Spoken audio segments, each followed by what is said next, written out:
Halo guys, how are you today? Wah, udah gak sabar ya guys. Hari ini kita apain ya? Bobby tahu nih guys, hari ini adalah waktunya kita belajar dan mengenal banyak hal. Nah, ikuti Bobby teman-teman ya. Kira-kira hari ini kita belajar apa ya? Let's go!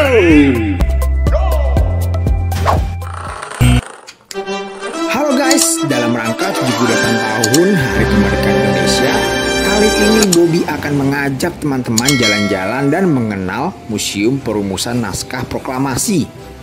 Ada yang penasaran nggak guys? Kira-kira ini museum apa ya? Kok naskah proklamasi?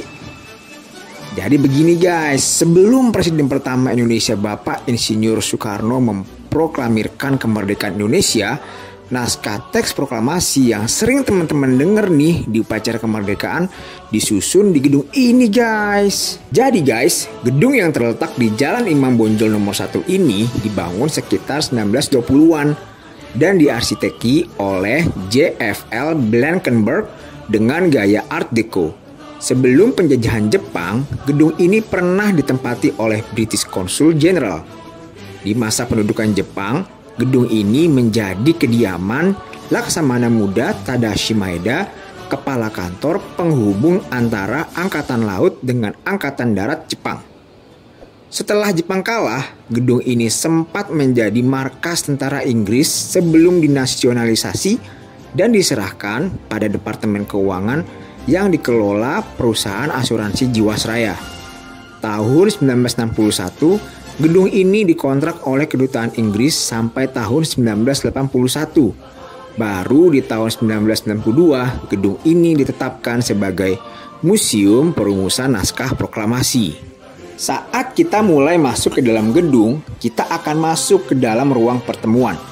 Disinilah tempat pertama kalinya Insinyur Soekarno, Dr. Andes Muhammad Hatta, dan Mr. Ahmad Subarjo bertemu dengan Laksamana Tadashi Maeda sekembali dari peristiwa penculikan Rengas Dengklok tanggal 16 Agustus 1945 jam 10 malam.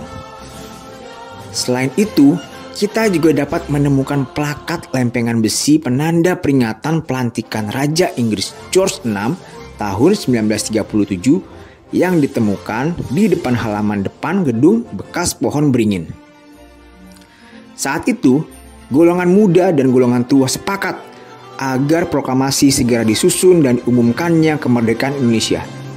Rumah Perwira Tinggi Maeda dipilih sebagai lokasi perumusan naskah teks proklamasi karena kedekatannya dengan Mr. Ahmad Subarjo yang membuat Maeda lebih lunak terhadap keinginan Indonesia untuk merdeka. Selain itu, hak imunitas terhadap Angkatan Darat Jepang membuat rumah tersebut aman bagi bapak bangsa kita. Di ruang makan, bertiga, Insinyur Soekarno, Dr. Andes Muhammad Hatta, dan Mr. Ahmad Subarjo mengkonsepkan naskah proklamasi sampai jam 3 dini hari. Penyusunan naskah disaksikan golongan muda yang diwakilkan oleh Sukarni, Sudiro, dan B.M. Diah. Di pihak Jepang ada S. Miyoshi dan S. Nishijima. Setelah rancangan naskah sudah dikonsepkan, naskah tersebut dibawa ke ruang pengesahan untuk disetujui dan dibacakan di depan para tokoh-tokoh yang hadir pada saat itu. Kurang lebih ada 40-50 orang loh guys yang ikut mengawal proses jalannya perumusan naskah proklamasi. Rancangan teks proklamasi yang telah disetujui lalu diketik oleh Sayuti Melik di ruang pengetikan yang terletak dekat bawah tangga. Saat masuk, Bobby sempat kaget guys. Kita akan mendengarkan suara mesin ketik dan narasi proses pengetikannya. Teman-teman juga dapat melihat mesin ketik asli yang digunakan untuk mengetik naskah tersebut. Tahu gak sih guys?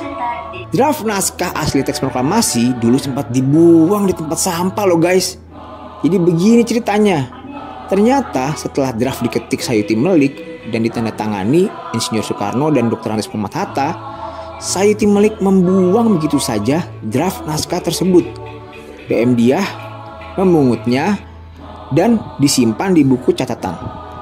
Naskah tersebut disimpan selama 40 tahun dan akhirnya diserahkan kepada pemerintah Republik Indonesia di tahun 1992. Di ruang pengesahan, naskah yang telah diketik ditandatangani Insinyur Soekarno dan Dr. Andes Muhammad Hatta atas nama bangsa Indonesia, dan peristiwa ini selesai menjelang subuh Jumat 17 Agustus 1945 saat bulan suci Ramadan. Tentu sangat melelahkan untuk bapak-bapak bangsa kita yang baru saja pulang dari Rengas Dengklok. Setelah naskah proklamasi ditandatangani, tim perumus membahas lokasi dibacakannya naskah. Atas pertimbangan keamanan, Insinyur Soekarno mengumumkan pembacaan naskah proklamasi diadakan di halaman rumah kediamannya di Jalan Pegangsaan Timur nomor 56 pukul 10 pagi. Lokasinya saat ini diabadikan sebagai Taman Proklamasi. Next video, Bobby akan ajak teman-teman nih ke Taman Proklamasi dalam rangka Hari Kemerdekaan Indonesia. Penasaran gak sih guys, seperti apa ya lokasinya? Kok rumahnya malah diubah menjadi taman? Nah, kita akan coba membahas di konten selanjutnya. Pantau-pantau terus ya guys, Kuy Kids. Jangan lupa subscribe dan share. Ajakin teman-teman kalian untuk support kita juga. Sampai jumpa teman-teman. Bye.